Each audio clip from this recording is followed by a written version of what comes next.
Topic number 6, linear equation. So, madali lang. Okay, ito, pwede nyo sagutan by yourselves. Pwede ito makomment sa mga post mo, sir. Anong pwede makomment? Oh, sige, game. Pwede nyo sagutan, sabay-sabay tayo magsagot. Oh. 4 times 2x minus 3 equals 3x plus 18. Ako sinusulat, nire-rewrite ko lang din talaga. Para lang feel mo yung pag-exam. So 4 times 2x, 8x.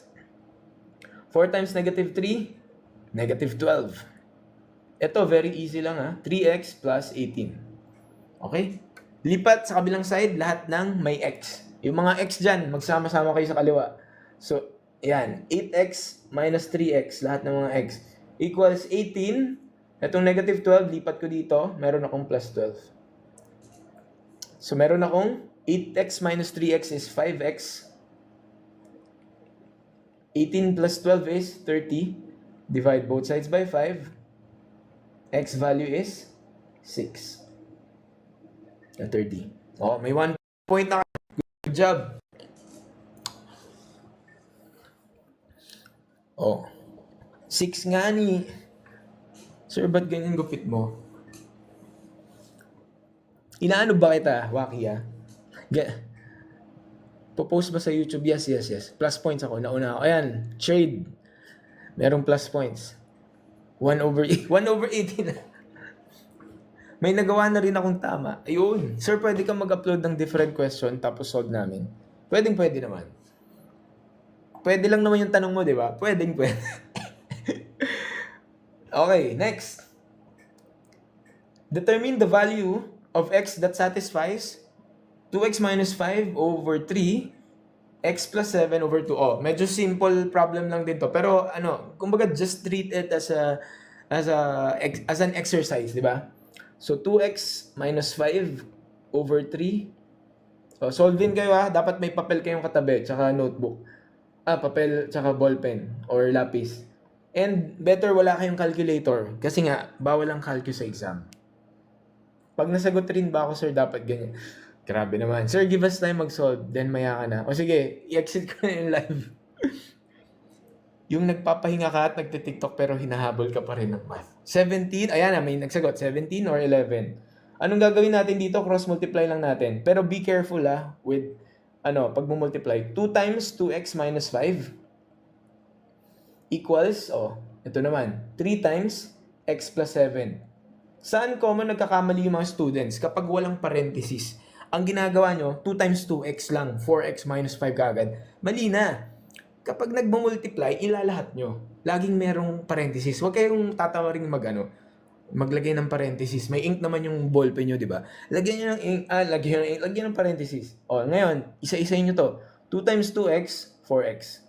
2 times negative 5, negative 10. 3 times x, 3x. 3 times 7, positive 21. Okay? And then, lipat lahat ng x sa kaliwa. Magsama-sama lahat ng x. So, magiging minus 3x. And then, constant. Di ba yung mga x, dyan kayo sa kaliwa. Yung mga constant, dyan kayo sa kanan. Negative 10, magiging plus 10 dito. So, plus 10. Yan. So, meron akong 4x minus 3x is x. 21 plus 10 is 31. Okay? Very simple. Uy, hindi x equals 8 X equals 31 Oh. Sino yung naglagay ng 7x?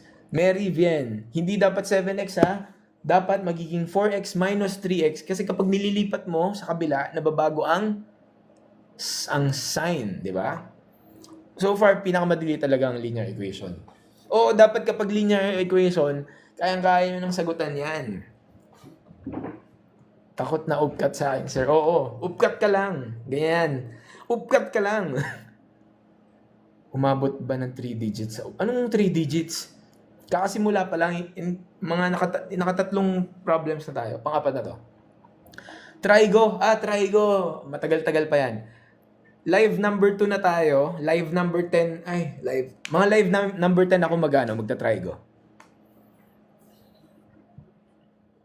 Pwedeng substitute? Yes, pwede. Kaya lang, isipin nyo ito kasi din yung So, tama na yun. Kapag nag-substitute, kapag di nyo alam i-solve ng ganyan, Pero dapat sana, sobrang simple lang yan, dapat alam niyo yan. Ang problema lang sa pagsasubstitute, paano kung nasa letter D? Tapos inisa-isa nyo, letter A, letter B, letter C. Marami pa yung chance, maubos na oras, chance na magkamali, di ba? Pang ilang live na to, dalawa na. Dalawa na to. Okay, next tayo. Solve completely. O yan. Practice lang, mas practice lang din. Ganyan naman para maging ano kayo sa mga equations eh. Sige, hindi ko na i-rewrite ha. Mag-color red naman. 3 times 2x, 6x. 3 times negative 1, negative 3. Tapos, ito, another reminder. Yung mga estudyante, minsan kinakalimutan nyo yung negative sign. Huwag nyo kakalimutan yung negative sign. Kung gaano ka-importante yung positive, ganun din si negative sign. Okay? I-distribute nyo siya lagi. Okay? So, negative 4 times x, meron akong minus 4x. At kapag dinistribute mo yan dun sa sumunod, dun sa plus 5, dapat negative din. Negative times positive 5. So, magkakaroon ako ng negative 5. Huwag niyong kakalimutan. Diyan kayo pwede magkamali eh. Ang gagawin niyo dyan, minus na kagad. Minus 5 tuloy. Minus 20. Ang gagawin niyo na kagad dyan, na lang eh, parang positive 20, ganun. Okay? Minus 20. So, 6x minus 3 minus 4x minus 20 equals 2x tapos minus 6. Okay? Combine like terms. 6x minus 4x. Lipat ko na yung 2x. Magkakaroon ako ng minus 2x. Okay? Tapos, lahat ng constant nasa kanan. Negative 6. Positive 3. Lipat ko to. Yung negative 20, lipat ko rin. Positive 20. Okay? Combine everything. 6 minus 4. 2x. Minus 2x. Ano yun? 0x. Negative 6 plus 3 is negative 3 plus 20. O, ilan yun? 17. Pwede ba yun? 0x equals 17. Anong sagot? So, si 17 ba yung sagot? Oo. Yan. Diyan na kayo pwede magkamali ha. Hindi ko mo merong number 17 doon. 17 na yung sagot. Kasi, 0 to. Nawala yung variable natin. Tandaan nyo ha. Ang 6x minus 4x, 2x yun. 2x minus 2x, 0. Actually, hindi yan 0x. 0 yan. I mean, 0x ay katumbas lang yan 0. Okay? Anything na multiply mo sa 0, di ba? 0. So, anong sagot? No solution. Letter D. Ayan. Pero, mag-solve kayo ha. Hindi ko mo nakakita kayo, uy, may no solution. No solution na isasagot ko dyan. I-upload sa YouTube, yes. Mag-upload naman tayo. Okay? Gets ba? Gets? Sir, nawawala ang sagot pag sinend. Sir, nawawala yung sagot. Nawawala yung sagot pag sinend sa chat. Alam, malulobot na yung laptop ko. Shit. Ay, sorry. Okay, next.